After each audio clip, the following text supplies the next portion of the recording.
तो चलिए lunch time में सबसे पहले बात कर लेते हैं राष्ट्र रक्षा के संकल्प की। भारत पर तीखी नजर रखने वाले मुल्कों को करारा जवाब मिल गया है। दरअसल अमेरिकी रक्षा मंत्रालय ने एक बड़ा ऐलान कर दिया है। भारत डील के तहत अमेरिका से 31 MQ-9B प्रेडेटर ड्रोन खरीदेगा। अमेरिकी रक्षा मंत्रालय ने इसको लेकर एक बयान भी जारी किया है। इस ड्रोन से भारतीय थल सेना, वायुसेना, नौसेना को बड़ी मजबूती मिलेगी। MQ-9B प्रेडेटर ड्रोन वही ड्रोन है जिसने काबुल में अलकायदा के चीफ अयमान अल जवाहिरी को ढेर किया था। रख सकता है और अब बहुत जल्द MQ-9 प्रेडेटर ड्रोन हिंद की सेना का सिपह सलार बनने के लिए तैयार है।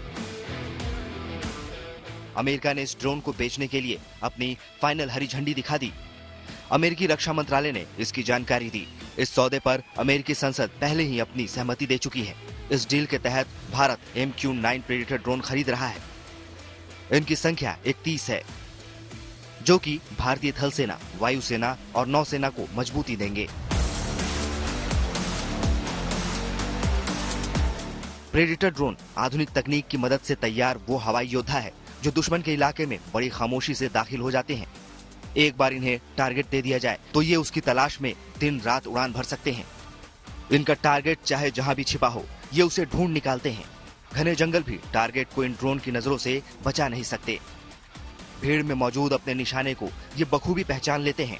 सबसे बड़ी बात है कि ड्रोन में कोई सैनिक सवार नहीं होता, लिहाजा हमले के दौरान सैनिक दुश्मनों की नजरों से महफूज रहते हैं।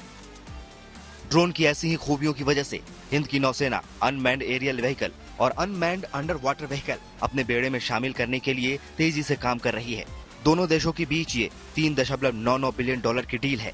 इस पैकेज में कई तरह के सेंसर्स और मिसाइल भी शामिल हैं। वैसे अमेरिकी रक्षा मंत्रालय ने ये बयान इसलिए जारी किया क्योंकि कुछ मीडिया रिपोर्ट्स में इस डील को ठंडे बस्ते में डाले जाने का दावा किया जा रहा था, लेकिन अब डील को लेकर संदेह की कोई गुंजाइश नहीं। MQ-9 प्रेडेटर ड्रोन में ऐसी कई खूबियां हैं जो इन्हें युद्ध के मैदान का ऑलराउंडर बनाती है। MQ-9 प्रेडेटर ड्रोन निगरानी के साथ साथ सटीक हमला करने में भी माहिर है। ये ड्रोन ऊंची उड़ान भर सकता है और मौसम की स्थिति को भी भांप सकता है। MQ-9 ड्रोन वहां कारगर साबित होता है जहां मानव रहित प्लेटफॉर्म के लिए खतरा कम हो। इसे पहली बार साल 2001 में उड़ाया गया था।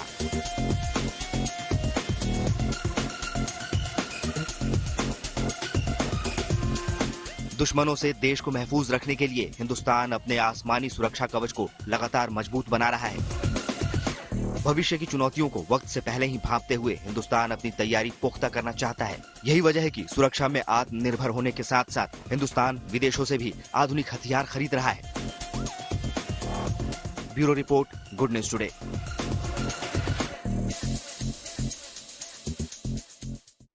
तेज रफ्तार के साथ विस्फोटक हथियार और अचूक वार, ये तीनों इस प्रेडेटर ड्रोन में एक साथ नजर आता है। इस ड्रोन की सबसे बड़ी खासियत इसकी खुफिया निगरानी की क्षमता है, जो दुनिया के तमाम ताकतवर देशों में इस्तेमाल हो सकते हैं। ड्रोन से इसे काफी अलग बनाती है। जानकारी के मुताबिक भारत में ये ड्रोन पाकिस्तान और चीन की सीमाओं के आसपास तैनात किए जा सकते हैं। आइए आपको इस किलर ड्रोन की कुछ खूबियों के बारे में बताते हैं। MQ-9 प्रेडेटर ड्रोन की लंबाई 36 फीट होती है। इसका विंग स्पेन मिलाकर, यानी दोनों तरफ के पंखों को मिलाकर, इसकी चौड़ाई 66 फीट होती है, जबकि ऊंचाई लगभग 12.5 फीट होती है। प्रेडेटर ड्रोन का वजन 2000 किलो से भी ज्यादा है।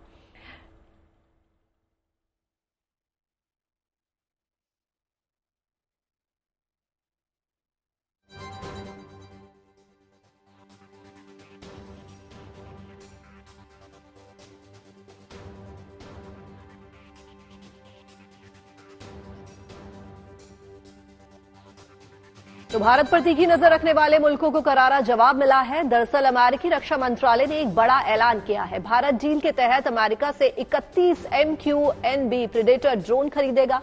अमेरिकी रक्षा मंत्रालय ने इसको लेकर एक बयान जारी किया। इस ड्रोन ने भारतीय थल सेना, वायुसेना, नौसेना को बड़ी मजबूती मिलेगी।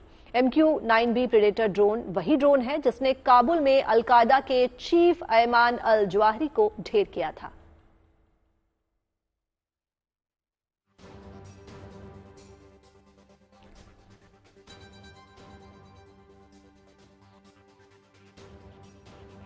तो चलिए इस प्रेडेटर ड्रोन की खूबियों को एक बार फिर से आपको बताते हैं। MQ-9 प्रेडेटर ड्रोन की लंबाई 36 फीट होती है, इसका विंग स्पैन मिलाकर यानी दोनों तरफ के पंखों को मिलाकर इसकी चौड़ाई 66 फीट हो जाती है, जबकि ऊंचाई लगभग 12.5 फीट होती है। प्रीडेटर ड्रोन का वजन 2000 किलो से भी ज्यादा है।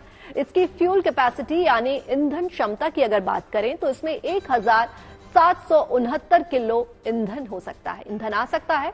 इसका अधिकतम टेक ऑफ वजन जो है वो 4766 किलो होता है। वहीं बात अगर पेलोड क्षमता की करें तो इसकी अंदरूनी पेलोड क्षमता 386 किलो है, जबकि बाहरी पेलोड क्षमता 1361 किलो है। ये 482 किलोमीटर प्रति घंटा की तूफानी गति से उड़ सकता है। इसकी रेंज 1900 किलोमीटर है। प्रीडेटर ड्रोन 50,000 फीट तक की ऊंचाई तक उड़ने में सक्षम है, जबकि इसका ऑपरेशन एल्टीट्यूड 25,000 फीट है, यानी ये इतनी ऊंचाई से हमला करने में पूरी तरह से सक्षम है। एक बार उड़ान भरने के बाद ये 27 घंटे तक हवा में रह सकता है। प्रीडेटर ड्रोन को रिमोट से ऑपरेट किया जाता है, यानी ग्राउंड स्टेशन पर बैठकर इसे किसी वीडियो गेम की तरह ही रिमोट से ऑपरेट कर सकते हैं। सर्विलांस, जासूसी या फिर दुश्मन के ठिकाने पर चुपके से हमला करने जैसे मिशन इसको अंजाम दिया जा सकता है। इसमें सेंसर वाले पावरफुल कैमरा लगे होते हैं जो अपने दुश्मन के विमान के 3 किलोमीटर दूर से तस्वीर ले सकता है। और चलिए अब बात कर लेते हैं राष्ट्र रक्षा में जुटी हुई भारतीय सेना की, जिसे अत्याधुनिक, शक्तिशाली, आत्मनिर्भर बनाने की योजना पर तेजी के साथ काम किया जा रहा है। जमीन से लेकर आसमान तक उन्नत हथियारों तकनीक से लैस किया जा रहा है। तीनों सेनाओं को और भी ताकतवर बनाने के लिए इस बार रक्षा क्षेत्र के बजट में और भी बढ़ोतरी कर दी गई है।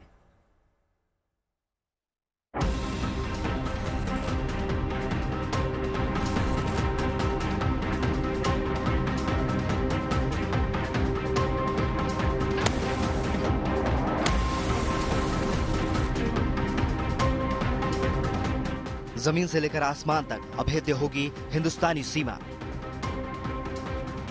जंग के मैदान में दुश्मन को माकूल जवाब देने की पुख्ता तैयारी। हथियारों से लेकर तकनीक तक भारत का दम देखेगी दुनिया। भारत को रक्षा क्षेत्र में आत्मनिर्भर और ताकतवर बनाने के लिए सरकार ने रक्षा क्षेत्र के बजट में बढ़ोतरी की है।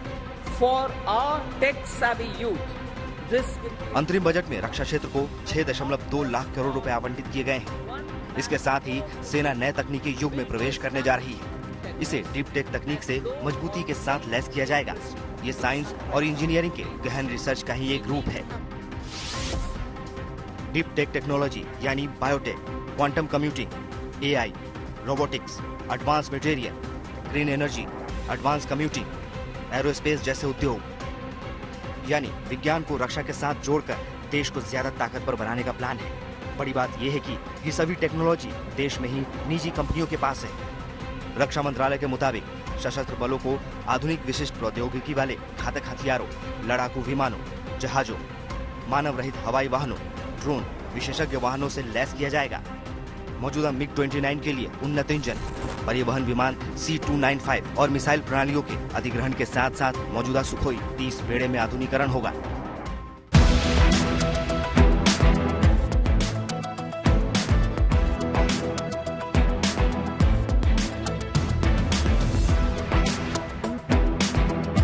पिछले साल रक्षा बजट 5.94 लाख करोड़ रुपए था, जिसे बढ़ाकर अब 6.2 लाख करोड़ रुपए कर दिया गया है। यानी पिछले साल के रक्षा बजट के मुकाबले इस बार 27,000 करोड़ ज्यादा है। वायुसेना को 46,223 करोड़ रुपए आवंटित किए जाएंगे, जिससे हथियारों को खरीदने और बनाने में खर्च किया जाएगा। विमान और एयरक्राफ्ट इंजन पर 40,778 करोड़ रुपए खर्च किए जाएंगे। नौसेना प्रोजेक्ट 75 के तहत 6 पनडुब्बियों का निर्माण करेगी।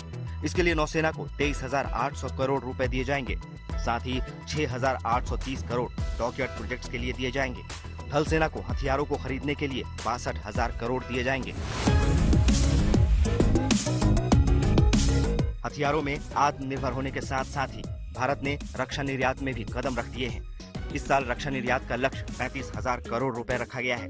बीते 5 साल में निर्यात 334% बढ़ा है।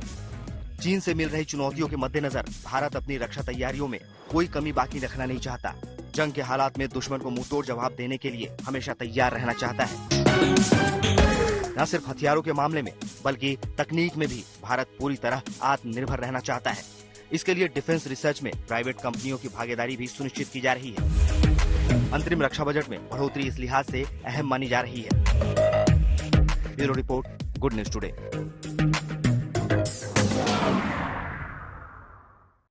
और चलिए अब आपको बर्फबारी के बीच आई मानवता की खूबसूरत तस्वीर दिखाते हैं। जम्मू कश्मीर के कुपवाड़ा में भारी बर्फबारी के बीच जवानों ने एक गर्भवती महिला को समय रहते अस्पताल पहुंचाया। जवानों की मदद से समय रहते हुए महिला अस्पताल पहुंच पाई और उसके बच्चे को जन्म दे पाई।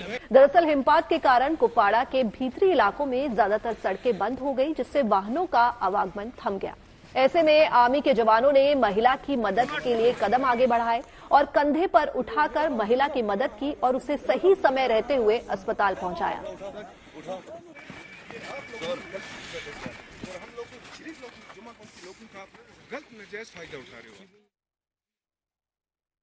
और चलिए अब आपको काशी लिए चलते हैं, जहां महादेव का जय घोष हो रहा है। हर तरफ हर हर महादेव शंभू की गूंज आपको सुनाई देगी। ज्ञानवापी परिसर में लगातार दूसरे दिन पूजा पाठ किया गया। सुबह मंगला आरती की गई। इस दौरान भक्तों में भारी उत्साह भी देखने को मिला। सालों के लंबे इंतजार के बाद अब यहां पूजन अर्चन शुरू हो गया है। भक्तों को व्यास जी का तहखाना देखने और अंदर रखी मूर्तियों के दर्शन का अवसर भी मिल रहा है। आमजन ही नहीं, संत समाज भी इसे लेकर बेहद उत्साहित है। इस बीच अखिल भारतीय संत समिति ने व्यास जी तहखाने का नाम बदलकर ज्ञानवापी तल गृह रखा है और तमाम भक्त यहां अपने आराध्य के दर्शन का भरपूर फायदा भी उठा रहे हैं।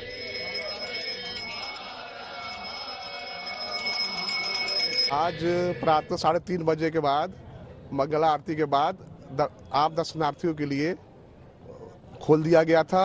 हम लोग मंगला आरती के बाद हम लोग दर्शन करके अभी निकल रहे हैं और बहुत दिव्य दर्शन है, बहुत आनंदमयी है। कितना अच्छा लगा? बहुत अच्छा लगा, उसकी अनुभूति नहीं की जा सकती। आनंद की अनुभूति बहुत अच्छा लगा। और आज दूसरा दिन है और इसीलिए हम उसी में लोग शामिल होने आए हुए थे और प्रतिदिन आते हैं, लेकिन आज आनंद आ गया। नित्य के भांति हम लोग डेली प्रतिदिन सुबह 4 बजे दर्शन करते हैं, मगर जब से ये व्यास जी के तहखाने में शंभू मिले हुए हैं, उनका हम लोग 3:30 बजे मंगला आरती के बाद हम लोगों ने दर्शन किया और सुचारू रूप से दर्शन चला है। कोई भी अमन सौहार्द का माहौल भी बना हुआ है और काशी हमारा बम बम बोल रहा है। आज बहुत खुशी हुई। आज मैंने दर्शन किया और पाठ किया हम लोगों ने वहां पर खड़े होकर के, और बड़ी खुशी मिली। आधा घंटा तक हम लोगों ने पाठ किया है। दिव्य मंगला आरती हुई है। बहुत आनंदित हूँ। मैं बता नहीं सकता इस खुशी की सीमा कितनी है। अथक प्रयास के बाद जो हम लोग को हासिल हुआ उसका तो शब्दों में बयान ही नहीं कर सकते। और कल के बाद आज हम लोग ने दर्शन किया नित्य की तरह। प्रशासन भी इसमें बहुत सहयोग कर रही है। आम दर्शक भी जो बाहर से आ रहे हैं वो भी बहुत खुश हैं। अथक प्रयास के बाद ये मिला, इसका कोई बयान ही नहीं है और बहुत हम लोग खुश हैं। और ज्ञानवापी परिसर में मौजूद व्यास जी तहखाने का नाम बदलकर ज्ञानवापी तल गृह रखा गया है। यहाँ पूजन अर्चन शुरू होने से आम भक्तों के साथ संत समाज भी बेहद उत्साहित है। यहाँ दर्शन के लिए भक्तों की भीड़ उमड़ रही है और आस्था का उत्सव शुरू हो गया है। ज्ञानवापी तल गृह में पूजा पाठ का समय भी तय हो गया है। यहाँ दिन में 5 बार पूजा पाठ और आरती होगी।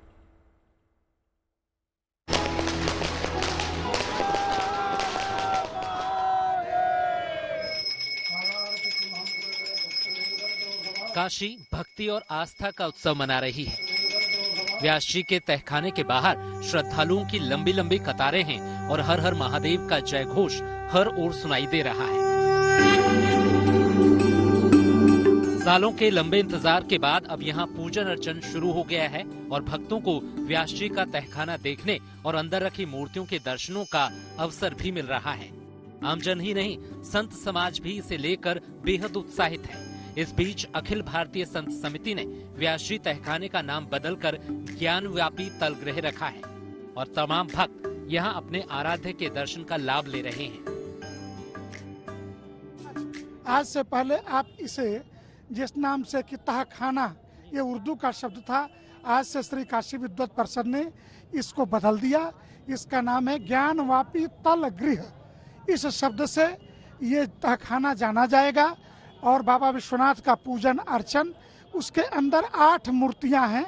इन 8 मूर्तियों का पूजन अर्चन नियमित अनवरत चलेगा। विष्णु के अवतार भगवान श्री राम, भगवान विष्णु की मूर्ति मिली है, हनुमान जी हैं, इसलिए आज से वहाँ अखंड रामायण का पाठ भी बैठा दिया गया है। भोग आरती शुरू हो गई है और सभी हिंदू भाइयों के लिए दर्शन, झांकी दर्शन प्रारंभ हो गई है। आगे शेष न्यायालय के अनुसार अन्य विधियां भी शुरू हो जाएंगी। जाहिर है भोले के भक्त भाव विभोर हैं और काशी विश्वनाथ से पहले यहाँ दर्शन कर रहे हैं। ऐसा लग रहा है कि आंखें धन्य हो गई हैं और आंख से पानी निकल रहा है कि उस स्थान को हमने देखा जहाँ पर आदि विश्वेश्वर थे। और मैं सभी से अपील करना चाहता हूँ, आप आएं और दर्शन करें और अलग अनुभव मिलेगा आपको। हर हर महादेव। मूल स्थल है व्यास का, उसका दर्शन प्रथम बार हम लोगों को करने का मिला। जबकि आने के लिए तो 22 वर्षों से डेली आता हूँ मैं। ज्ञानवापी तलगृह में पूजा पाठ का समय भी जारी कर दिया गया है। प्रतिदिन 5 बार यहाँ पूजा पाठ और आरती होगी। मंगला आरती सुबह 3:30 बजे, भोग आरती दोपहर 12 बजे, अपराह्न आरती शाम 4 बजे, सायंकाल आरती शाम 7 बजे और शयन आरती रात्रि 10:30 बजे होगी। यानी ज्ञानवापी तलगृह अब शंखनाद और घंटियों की ध्वनि से गुंजायमान रहेगा और हर हर महादेव के जय घोष के साथ आस्था और भक्ति का उत्सव यहाँ जारी रहेगा। Bureau report, good news today. Amrit Udyan आज से आम लोगों के लिए खुलने जा रहा है। राष्ट्रपति द्रौपदी मुर्मू इसका उद्घाटन करेंगी, फिर इसे आम लोगों के लिए खोल दिया जाएगा। इस बार उद्यान उत्सव दिव्यांगों, महिलाओं, अनाथ बच्चों, डिफेंस फोर्सेस के लिए 4 अलग अलग दिन विशेष तौर पर रिजर्व रहेगा।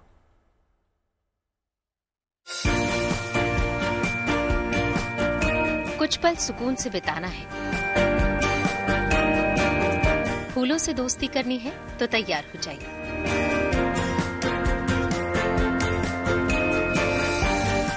दिल्ली का अमृत उद्यान आपके स्वागत के लिए तैयार है। वही अमृत उद्यान जिसे आप अब तक मुगल गार्डन के नाम से जानते रहे हैं। अगर बीते सालों में बस अरमान सजा कर रह गए हैं तो इस बार इरादा पक्का कर लीजिए, क्योंकि इस बार अमृत उद्यान की रौनक कुछ खास रहने वाली है। राष्ट्रपति भवन में बनाए हुए अमृत उद्यान को राष्ट्रपति भवन की आत्मा के तौर पर देखा जाता है। सर लुटियंस की वाइफ ने तो ये तक कहा था कि ये स्वर्ग जैसा है। स्वर्ग जैसे अमृत उद्यान का पिछले साल नाम बदला। इससे पहले इसे मुगल गार्डन कहा जाता था और यहाँ पर अलग अलग किस्म के आपको फूल नजर आएंगे, बात चाहे ट्यूलिप्स की हो, गुलाबों की हो। कई तरह के गुलाब जो आप बाहर नहीं देखते होंगे वो इस अमृत उद्यान में यहाँ मौजूद है। हर बार जब अमृत उद्यान को आम लोगों के लिए खोला जाता है तो ये किसी थीम पर बेस्ड होता है। इस बार की थीम है अमृत गार्डन और सिग्नेचर गार्डन।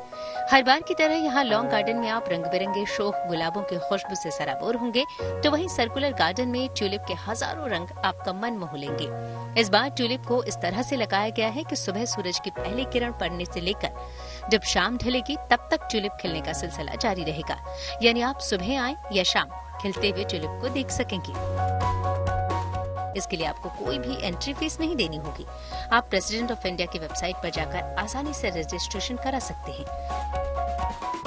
अगर आप फिजिकल मोड में भी एंट्री करना चाहें तो आप राष्ट्रपति भवन के गेट नंबर 35 पहुंचकर एंट्री ले सकते हैं। इस वक्त जहां मैं मौजूद हूं इसे सर्कुलर गार्डन कहते हैं। ये ट्यूलिप्स के लिए जाना जाता है। कई किस्म के ट्यूलिप यहाँ मौजूद हैं। दुर्लभ प्रजातियां जो आपने बाहर नहीं देखी होंगी वो भी यहाँ पर लगाई गई हैं। 10 बजे से लेकर 5 बजे तक यहाँ आ सकते हैं, फूलों के नजारे देख सकते हैं, अपने परिवार के साथ वीकेंड्स को एंजॉय कर सकते हैं। सिर्फ मंडे आपको नहीं आना है। 2 फरवरी से जब ये आम लोगों के लिए खुलेगा तो रजिस्ट्रेशन प्रक्रिया भी बेहद आसान होगी। आप आसानी से ऑनलाइन रजिस्टर करिए, अपने परिवार के साथ यहाँ पर आकर घूमिए, क्योंकि इस अमृत उद्यान को यूं ही नहीं स्वर्ग कहा जाता है, यूं ही नहीं इसे राष्ट्रपति भवन की आत्मा कहा जाता है। वीडियो जर्नलिस्ट अश्विनी हेलन के साथ Neetu Jha, good news today, Delhi. और देश आत्मनिर्भर बनने की ओर तेजी से कदम बढ़ा रहा है। ऐसे में मेडिकल के क्षेत्र में भी ऐसी कोशिश हो रही है। खासकर पुरानी पद्धति से इलाज को तरजीह दी जा रही है। इसी के तहत दिल्ली के जवाहरलाल नेहरू स्टेडियम में राष्ट्रीय आरोग्य मेले की शुरुआत की गई। ये मेला 4 दिनों तक चलेगा।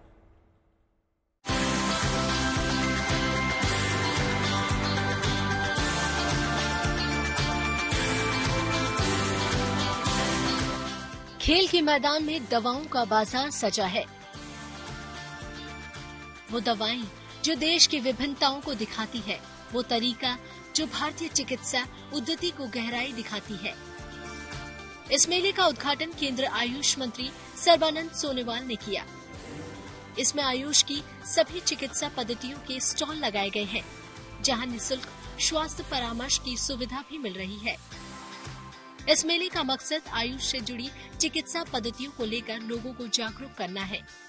शुरुआत हुई है राष्ट्रीय आरोग्य मेले की। मिनिस्ट्री ऑफ आयुष ने इस मेले को लगाया है। 4 दिवसीय ये मेला है। 1 फरवरी से इसकी शुरुआत हो चुकी है और इस मेले में जो भारत की जो पारंपरिक दवाइयां हैं उनको एक मंच देने की कोशिश की गई है। अलग अलग मेले में स्टॉल लगाए गए हैं। मिलेट क्विज है, दादी से पूछो स्टॉल है, आयुष आहार का स्टॉल है, NMPB स्टॉल है और मिनिस्ट्री ऑफ आयुष के तरफ के साथ जितने भी स्ट्रीम जुड़ते हैं, चाहे वो योगा हो, यूनानी हो, सिद्धा हो, होम्योपैथी हो, उनके भी स्टॉल लगाए गए हैं और इन स्टॉल्स में जो प्रैक्टिशनर्स हैं वो भी बैठे हैं। यहाँ पे मेले में आके जो लोग हैं इन प्रैक्टिशनर से मिल सकते हैं, अपने इलाज के बारे में बात कर सकते हैं। केंद्रीय आयुष मंत्री सर्बानंद सोनोवाल ने बताया कि प्रधानमंत्री की वजह से ये आयुष को बड़ी पहचान मिली है। इसका एक अलग मंत्रालय बनाने से इसका काफी विकास हुआ है। ये लोगों के बीच पहुंच रहा है। आयुष मंत्रालय के तहत आयुर्वेदिक, होम्योपैथी और यूनानी से जुड़े प्रोडक्ट्स आते हैं, यानी इलाज के लिए एकदम पारंपरिक तरीका। इसी बात का खास ख्याल इस मेले में रखा गया है। 5 आहार डेवलप किए हैं। सबसे पहला यूनानी कहवा, दूसरा हरीरा, तीसरा हलवा घी गवार, चौथा ऑर्गेनिक गुलकंद और 5वां मुरब्बा आंवला, ये भी ऑर्गेनिक है। अब ये जो मेरे हाथ में है कहवा, ये कहवा का फार्मूला बिल्कुल डिफरेंट है। ये 4 चीजों से मिलके बना है। सबसे एक पहले नंबर पे बादाम, दूसरे पे हरी इलायची, तीसरे पे दालचीनी और चौथा नंबर है केसर का। जाहिर है सरकार की ये पहल वाकई काबिल तारीफ है। पारंपरिक दवाओं से इलाज को वो हर तरीके से बढ़ावा देने की कोशिश में जुटी है, ताकि इस मेडिकल क्षेत्र में भी भारतीय स्टार्टअप आगे आए और देश के आत्मनिर्भरता की ओर मजबूती से कदम बढ़ाए।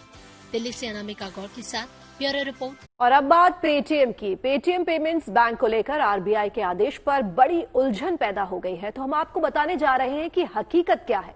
पेटीएम के ग्राहक पर रिजर्व बैंक के आदेश का क्या असर पड़ेगा। तो सबसे पहले जान लीजिए कि पेटीएम ऐप 29 फरवरी के बाद ही काम करेगा। पेटीएम के फाउंडर विजय शेखर शर्मा ने ये बात स्पष्ट कर दी है, यानी पेटीएम ऐप के जरिए भुगतान किया जा सकेगा। यानी पेटीएम ऐप से जुड़े बैंक खातों से यूपीआई के जरिए भुगतान हो सकेगा। यानी पेटीएम ऐप यूपीआई ऐप की तरह काम करता रहेगा। इसके जरिए दूसरे बैंकों से लिंक खातों से भुगतान किया जा सकेगा। पेटीएम पेमेंट्स बैंक के खातों या वॉलेट में जमा रकम का इस्तेमाल हो सकेगा। 29 फरवरी के बाद पेटीएम वॉलेट या पेटीएम पेमेंट्स बैंक के खातों में रकम जमा नहीं होगी। पेटीएम के फास्टैग रिचार्ज नहीं किए जा सकेंगे। फास्टैग अकाउंट्स की बैलेंस रकम का इस्तेमाल कर सकेंगे, लेकिन नई रकम नहीं डाल सकेंगे। यानी पेटीएम के बैंक या वॉलेट में पहले से जमा रकम का इस्तेमाल होगा, लेकिन नई रकम नहीं जमा की जा सकेगी। अब ये जान लीजिए कि रिजर्व बैंक ने क्या कहा है। रिजर्व बैंक ने पेटीएम पेमेंट्स बैंक की सेवाएं बंद करने का आदेश दिया है। 29 फरवरी के बाद पेटीएम पेमेंट बैंक बैंकिंग सेवाएं नहीं देगा।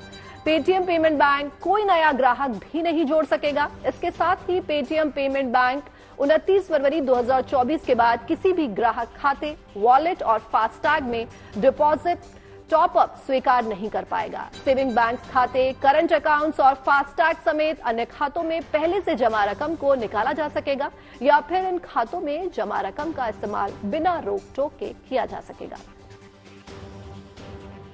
और चलिए इसी उलझन को सुलझाने के लिए हमारे साथ स्टूडियो में मौजूद हैं साक्षी बत्रा, हमारी सहयोगी। आपका बहुत बहुत स्वागत है साक्षी। सबसे पहले ना इस कंफ्यूजन को मैं समझना चाहती हूं कि आरबीआई का पेटीएम पर जो ये फैसला आया है, इसका अर्थ क्या है, इसका मतलब क्या है, इसका क्या असर पड़ेगा एज ए कस्टमर मेरे ऊपर, और बैंकिंग सर्विसेज जो हैं उन पर क्या असर पड़ेगा, वो बताइए।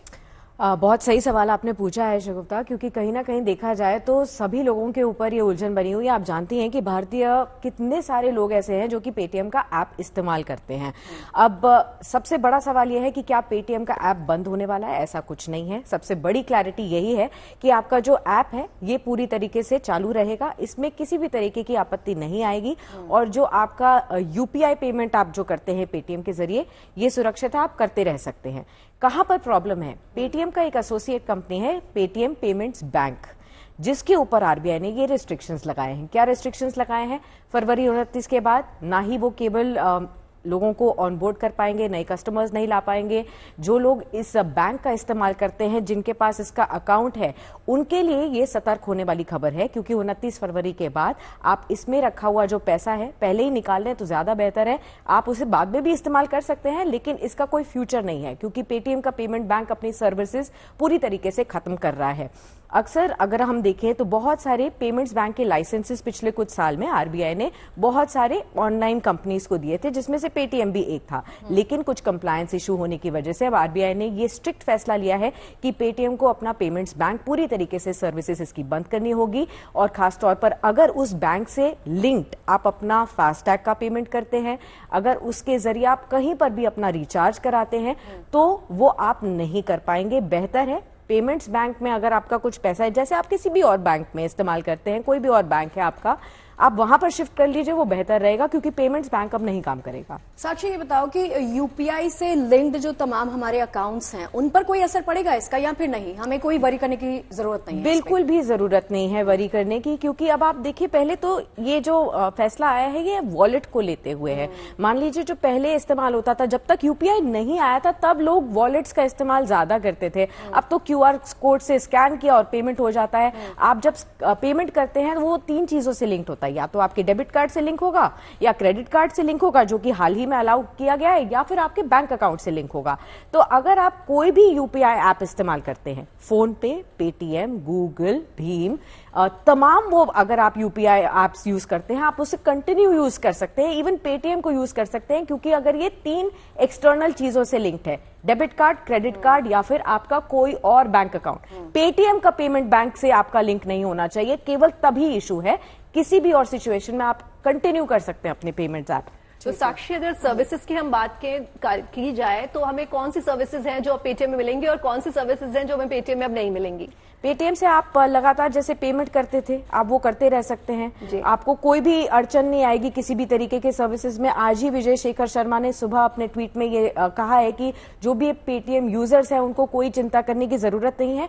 पेटीएम एज अ कंपनी, उनके लिए ये निराशाजनक खबर है, क्योंकि वो अपने बिजनेसेस को एक्सपैंड नहीं कर पाएंगे। उनकी सोच ऐसी थी कि अभी तक तो वो एक वॉलेट की तरह काम कर रहे थे, फिर अब यूपीआई के साथ लिंक हो गए। अगर उनको ये पेटीएम का पेमेंट बैंक लाइसेंस मिल गया था तो क्या पता आगे जाते हुए वो लेंडिंग की फैसिलिटी भी यूज कर पाते, यानी कि किसी एक नॉर्मल बैंक की तरह। बैंक्स कैसे काम करते हैं? बैंक्स का केवल पैसा जो रेवेन्यू जो जनरेट होता है वो लोन देने से होता है। जब वो आपको लोन देते हैं उस पे इंटरेस्ट कमाते हैं और तब बैंक चलता है। अभी पेमेंट्स बैंक को लेंडिंग करने की कोई भी इजाजत नहीं थी। हो सकता है इस तरीके की खबरें, मेरे एक्सपर्ट्स मुझे लगातार बता रहे हैं कि जो कंप्लायंस इशू की बात आ रही है कि जिसकी वजह से आरबीआई ने स्ट्रिक्ट एक्शन लिया है, शायद पेटीएम अपने पेमेंट्स बैंक पर जिन लोगों से पैसा ले रहा था एज डिपॉजिट, उसे कहीं ना कहीं लोन देने में इस्तेमाल ना कर रहा हो। इसकी कोई क्लैरिटी नहीं, कंपनी की तरफ से कोई सफाई नहीं आई, लेकिन मेरे कुछ एक्सपर्ट्स बता रहे हैं कि शायद ये चिंताजनक बात हो सकती है, जिसकी वजह से एक कंप्लायंस इशू रेज हुआ है।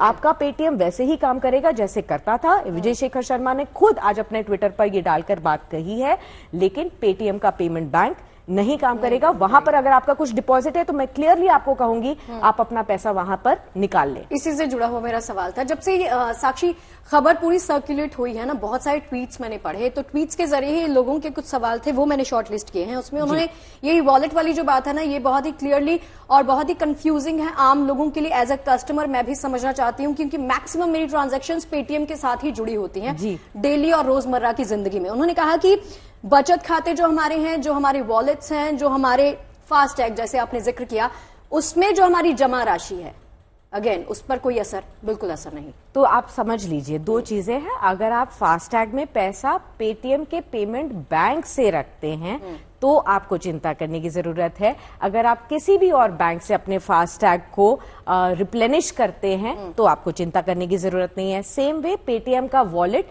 अगर आप जैसे आप नॉर्मल वॉलेट है, समझिए जब आप वॉलेट में पैसा खत्म हो जाता है तो आप एटीएम से पैसा निकालते हैं, उसमें पैसा डाल लेते हैं, या फिर बैंक में जाते हैं, बैंक से पैसा निकाल कर अपने वॉलेट में रख लेते हैं। पेटीएम का डिजिटल वॉलेट है, जब इसमें पैसा खत्म हो जाता है तो आप या डेबिट कार्ड या क्रेडिट कार्ड या फिर अपने बैंक से पैसा उसके अंदर भरते हैं। आजकल के जमाने में वॉलेट्स की मात्रा जो है बहुत कम हो गई है, क्योंकि क्यूआर कोड से डायरेक्ट आपको कहीं सेव करने की जरूरत नहीं है। किसी वॉलेट में पैसा डायरेक्ट लिंक होता है आपके डेबिट कार्ड से, डायरेक्ट लिंक होता है आपके क्रेडिट कार्ड से सीधा मर्चेंट को। फिर चाहे आप गोलगप्पे खा रहे होंगे सड़क पर, किसी रिक्शे वाले को पैसा देना होगा, या फिर आप स्टॉक मार्केट्स में शेयर्स खरीद रहे होंगे, डायरेक्ट आपके इन 3 पेमेंट्स के जरिए से पैसा पे हो जाता है। वॉलेट में बहुत कम लोग पैसा रखते हैं। फिर भी अगर आपके पास पैसा है, 3 चीजों से लिंक्ड है, डेबिट कार्ड, क्रेडिट कार्ड या किसी भी और बैंक से, कोई चिंता की जरूरत नहीं है। केवल पेटीएम के पेमेंट बैंक में अगर आपका पैसा सेव है, वहां से लेना आपके लिए मुश्किल हो सकता है बाद में। जी साक्षी, क्योंकि आप शेयर मार्केट की भी अच्छी खासी जानकारी रखती हैं, तो आरबीआई के इस एक्शन के बाद पेटीएम के शेयर्स पर कितना असर पड़ा? बहुत ज्यादा असर पड़ा है। कल 20% तक का लोअर सर्किट और आज फिर से 20% तक का लोअर सर्किट, यानी कि पेटीएम का जो शेयर है 2 दिनों के अंदर 40% गिरता हुआ नजर आया। इसकी मार्केट कैप $2 बिलियन तक सफा होती हुई नजर आई है, क्योंकि पेटीएम का सीधा स्टेक है पेटीएम के पेमेंट्स बैंक में। 49% कंपनी होल्ड करती है और इससे कंपनी ने खुद कहा है कि उनके एनुअल ऑपरेटिंग प्रॉफिट पर 300 से 500 करोड़ तक का असर पड़ सकता है। आगे जाते हुए जो रेवेन्यूज वो कमाना चाह रहे थे पेटीएम के पेमेंट्स बैंक के जरिए, वो कम हो जाएंगे, क्योंकि धीरे धीरे अब लोग, जैसे हम बता रहे हैं उनको कि पैसा निकाल लीजिए, जितने भी यूजर्स होंगे वो पैसा निकाल लेंगे, तो उनके पास रेवेन्यू का जरिया भी धीरे धीरे खत्म हो जाएगा। तो दूसरी बात, प्रॉफिट रेवेन्यू दोनों पर असर पड़ेगा। आगे जाते हुए जो भी वो एक्सपेंशन की बात कर रहे थे, उनके ऊपर कहीं ना कहीं रोक लगेगी। तो पेटीएम कंपनी के लिए डेफिनेटली बड़ा झटका है। देखना यह है कि कंपनी किस तरीके से इस झटके को संभालती है और क्या और ऑप्शंस उनके पास खुलते हैं जिससे कि वो कोई और बिजनेस अपना शुरू कर पाए। देखिए, थोड़ा बहुत तो मैं भी इन्वेस्ट करती हूँ, लेकिन आप अभी मुझे सुझाव देंगी पेटीएम के शेयरों में अभी पेटीएम के शेयरों में अभी नहीं करना है। हम ये राय डायरेक्टली इसलिए नहीं दे सकते क्योंकि हम सेबी रजिस्टर्ड एडवाइजर्स नहीं है शगुफ्ता, लेकिन हाँ डेफिनेटली जितने एक्सपर्ट से जो मैंने आज सुबह से बात करी है, उन्होंने कहा है कि पहले सिचुएशन संभल जाने दीजिए। अगर आपके पास ऑलरेडी पेटीएम का शेयर है तो भी आप रुक जाइए, पहले देख लीजिए कि सिचुएशन क्या है।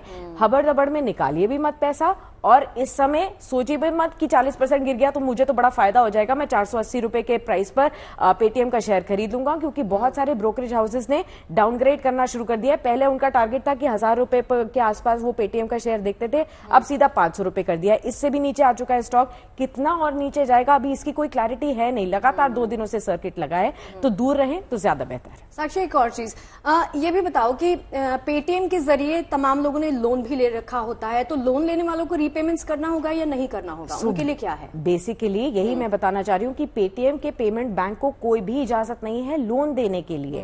पेमेंट्स बैंक को आरबीआई इजाजत नहीं देता कि आप लोन दें। प्लस आप केवल 1 लाख रुपए तक ही डिपॉजिट कर सकते हैं पेटीएम बैंक, किसी भी पेमेंट बैंक में। इससे ज्यादा आप डिपॉजिट भी नहीं कर सकते हैं। लोन्स की फैसिलिटी जब तक आरबीआई इजाजत ना दे इन पेमेंट बैंक से आप नहीं ले सकते। केवल जब भी आपको लोन लेना हो, 2 प्रकार के जो बैंक्स होते हैं आप वहां से ले सकते हैं, जैसे कि जो रजिस्टर्ड कमर्शियल बैंक्स होते हैं, एचडीएफसी, आईसीआईसीआई, कोटक बैंक, या फिर आपके PSU bank, SBI, PNB, Canara bank, इस तरीके के जो बैंक हैं इनसे आप ले सकते हैं। नहीं तो नॉन बैंकिंग फाइनेंस कंपनीज होती हैं, बजाज फाइनेंस, बजाज फिनसर्व जैसी कंपनियां होती है, वहां से लोन ले। इस तरीके की फिनटेक कंपनी से हमेशा आपको दूर ही रहना चाहिए कभी भी लोन लेने के लिए।